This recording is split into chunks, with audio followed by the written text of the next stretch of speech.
So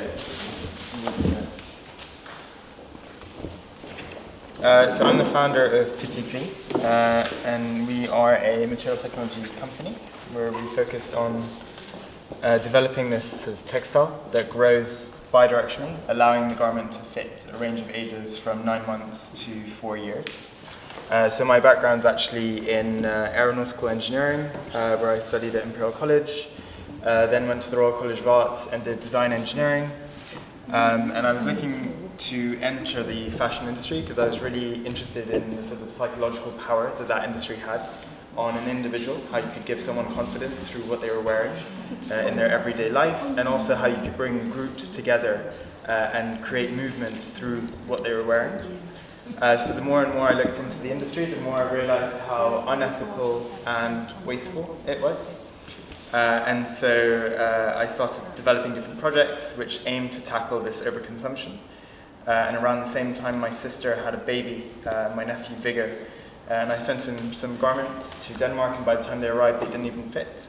And this is after I spent hours trying to find the perfect gift. And so I suddenly realized that the sort of answer was staring me in the face, and that was to use my aeronautical engineering background, where I focused on deployable structures and origami, and apply that to a textile that would grow with a child, because children grow and no one was really designing for that, and people were just miniaturizing adult garments for a user which wasn't really being catered for or designed for from a human-centric perspective. And so the benefit of actually using this works throughout the entire value chain. So at the manufacturing process, because we can charge more for the garment to the consumer level, because it lasts through 7 sizes, we can now look at using more expensive materials. So we use all recycled fabrics, which are monofibrous. They can be recycled much more easily. The manufacturing process is streamlined, so you're not cutting 7 different patterns, you're cutting one, and so you can really optimize everything to that one. This makes the cost of manufacture slightly lower. Because of the complex pleating method at the moment, it's a little bit higher as well, but we'll get to that with economies of scale. We have a 2% return rate, and this is an industry that sees a 40% return rate typically. So we're not also just talking about the waste of the garment, but how it's distributed and sent to the user. And so we're really thinking about it from a holistic point of view. Because it obviously means less CO2 emissions, less moving around, less wasted gifts. Inspiring the next generation. So within our garment, within our package, the parent receives this sort of information packet to describe why we exist, and sort of educating the parents so that they can then proliferate those messages to the next generation.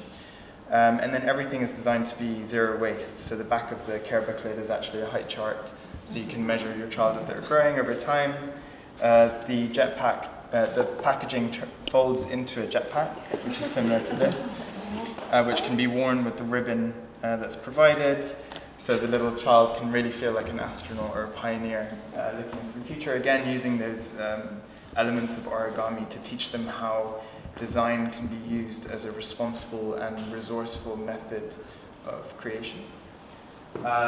These are the main sustainable development goals that we focus on, so decent work and economic growth, industry innovation and infrastructure, so obviously pushing innovation within an industry which is actually quite stagnant in many elements, where things haven't really moved forward. We want to be able to fight against fast fashion to then begin to recuperate the value at the purchase point.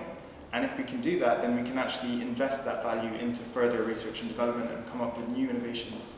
But right now, because we've been pushed into a more sort of high volume and low cost world, there's no value to capture and then to invest in the people making and in the equipment, manufacturing facilities, and so on. So even these are made in Portugal, in a factory that derives all of its energy from renewable sources, and the only reason we can do that is because we can create this commercially viable case for the user.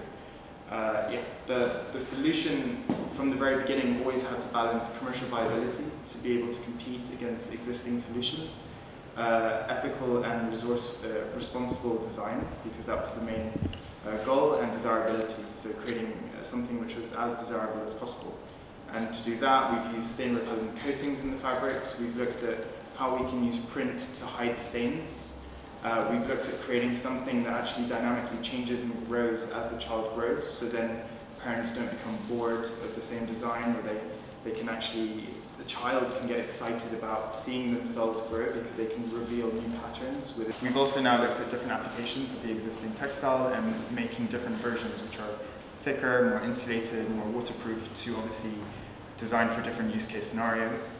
But this garment here is a ripstop construction. It's rainproof, stainproof, has reinforced knees, and is really designed to be used as many times in a year as possible. So you're not buying a jacket for winter, and then by the time winter comes, the child has already outgrown it, and so it's a wasted present. Yeah. Cool, thank you.